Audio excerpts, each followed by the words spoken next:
ढोरी एक बिता खाल बिया रे और केसटा के माल बिया रे। एक गोरे गोरे गाल बिया रे और केसटा के माल बिया रे। केसटा के माल बिया रे।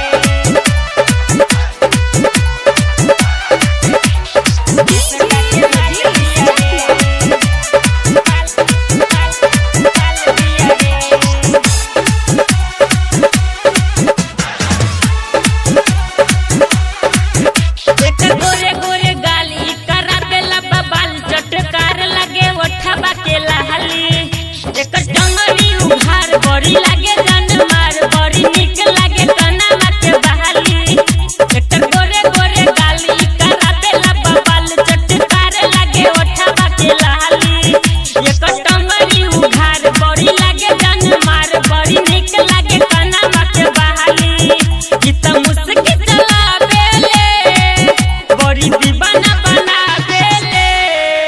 ई त सच्चा हुआ बाल बिया रे और केसटा के माल बिया रे। एकर गोरे गोरे गाल बिया रे और केसटा के माल बिया रे। केसटा के माल बिया रे।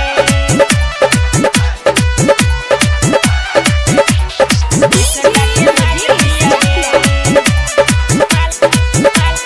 माल बिया रे।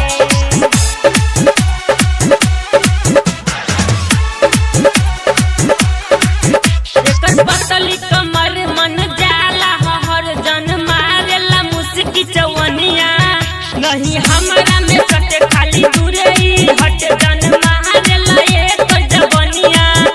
एकर पतली कमर मन जाला हर जन मारेला मुस्की चवनिया। नहीं हमरा में सटे खाली दूरे हट जन मारेला एक जवनिया। लिखे रही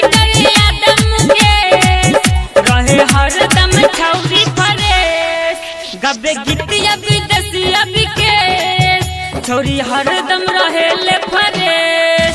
इतना खुदा हिस्सा बाल बिया रे और केसटा के माल बिया रे। इतना कमर हिलावेले बड़ा जहर मिलावेले। ढोरी एक बिता खाल बिया रे और केसटा के माल बिया रे। एक गोरे गोरे गाल बिया